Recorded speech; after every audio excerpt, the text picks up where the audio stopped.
Hey, um, I got some stories to tell. Here and there, here and there, here and there.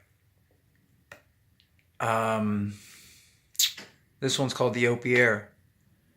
It's rough. Yeah. Anyway, let me set up my camera and we'll start the show. Okay, the Opier. The style of this writing is to create visual scenes for an illustrated novel. This presentation is here to beg a question. What is justice and what is vengeance? Is it just to rise up against a person gaining sordidly, or is it vengeance to strike back at ones who have harmed you? Does a system of rules govern justice, or does it rest in the very hearts and minds of men? If the system is corrupt, how does one seek justice?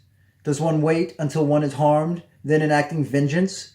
Or does one fight on the behalf of the harmed?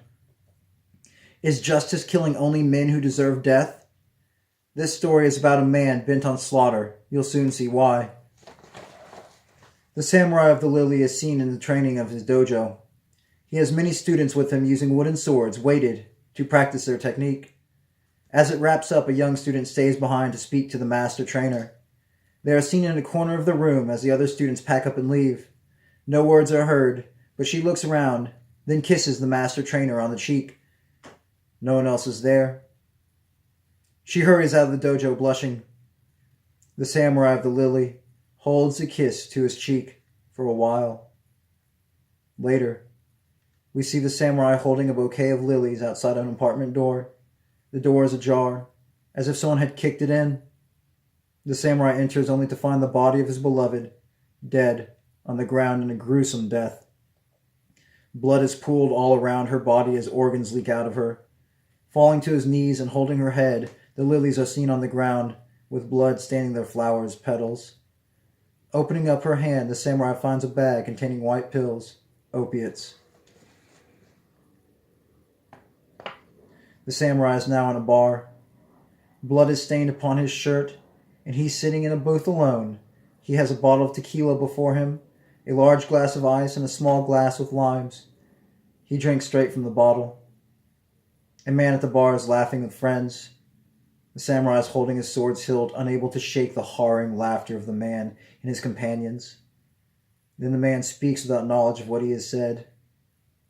"Take the damn pills already." The samurai, startled, looks up, right at the man. They make eye contact, and the man brushes it off. Looking at his hand, the samurai sees the pills. Without a second thought, he downs the pills and follows him with tequila. Exiting the restroom, the samurai sees this beautiful woman, his beloved, in color, dancing to the song on the jukebox, Golden Dandelions by Barnes Courtney. As he approaches her, with hand outstretched, she disappears. Standing dazed, he looks around at the bar. Seeing her with wooden sword, she's attempting to hack the men laughing at the bar. She looks at the samurai, and her eyes seem to say, "They killed me tonight." A title appears over the men, Blake's dealers. Pulling out his sword, in an instant, they are all fell to the floor. Blood stains covering the face of the bartenders. As the samurai of the lily leaves the bar, and pieces of the men are seen or scattered about. Walking around the city street by street, the shadow of his beloved dances before him. As she comes across thugs, she pulls out her wooden sword and slashes at them, doing nothing. The samurai of the lilies follows her stroke for stroke, leaving corpses in the day-lit streets, and a panic in the people. Following the shadow to the local police station, the shadow stops dancing and stares into the eyes of the samurai of the lilies, only to say without words, "These corpses are on the payroll. Blake's paid off cops." The samurai enters the station, covered in blood and short sword in hand. As the cops pull out their pistols, the samurai strikes, quickly moving from man to man, taking hands, legs, heads, and torsos. Shots are heard firing from the outside of the station till silence. The samurai is seen exiting the building as fire emerges from the top of the station. He gets into a cop's car and drives to the new area. Thomas Blake's home. The cop car pulls up the driveway, and the samurai enters the home. Kicking the door down, men in suits begin firing.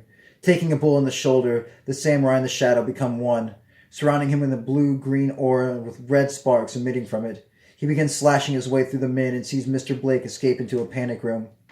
The samurai takes the hands of one of the guards and enters the room. Blood splashing the wall of the panic room. Bags of opiates littered throughout. The samurai of the lilies grabs a bag and leaves. The Opier is seen sitting in her grotto. She's resting in the hot spring with bamboo surrounding the area. She receives a scroll from a man in ninja gear, Yoshino Kukakami. It reads, Blake, Mescal, Jones, Stevens, Piper, killed by sword. No more producers alive. She closes the scroll and knocks 2 wooden blocks together. 21 ninjas appear out of the smoke behind her. Yoshino bows and they all disappear in smoke. The samurai of the lilies is walking through a park at midnight, with a full moon above him, illuminating the shadow as it dances before him. Gleefully, the shadow turns and jumps until both swords are drawn.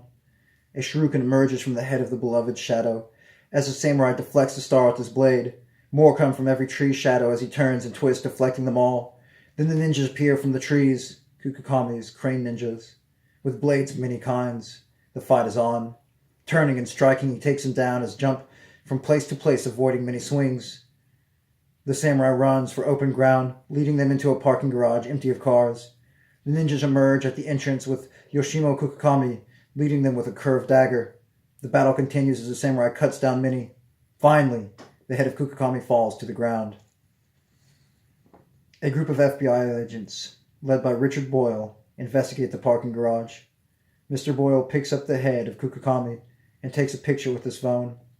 A message appears on the screen. He's after the Opier. As the samurai of the lilies enters the grotto, the Opier speaks with 1,000 demons echoing her voice. May I introduce the samurai of the lilies to the samurai of the rose. Her rose tattoo on her torso explodes into dust, and a fully armored samurai stands before her hot spring, blocking the way of the samurai of the lily, clad in an open linen shirt and cotton trousers. They stand before each other waiting. The agents pull up before the pathway leading to the grotto. They hear the echoes of demons and rush into the bamboo thicket.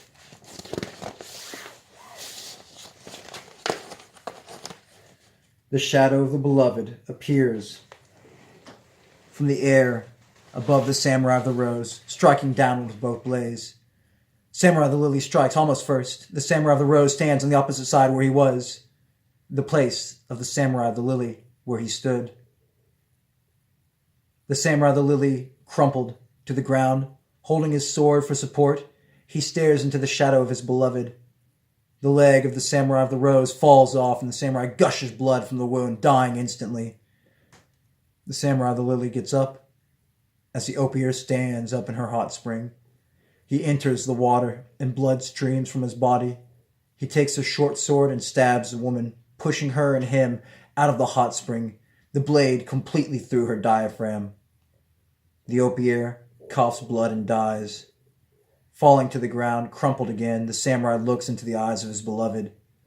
The gun is placed behind his head, and as the bullet enters his skull, his shadow emerges like a blossoming lily, fully in color, and embraces his beloved. They kiss for the first time. End.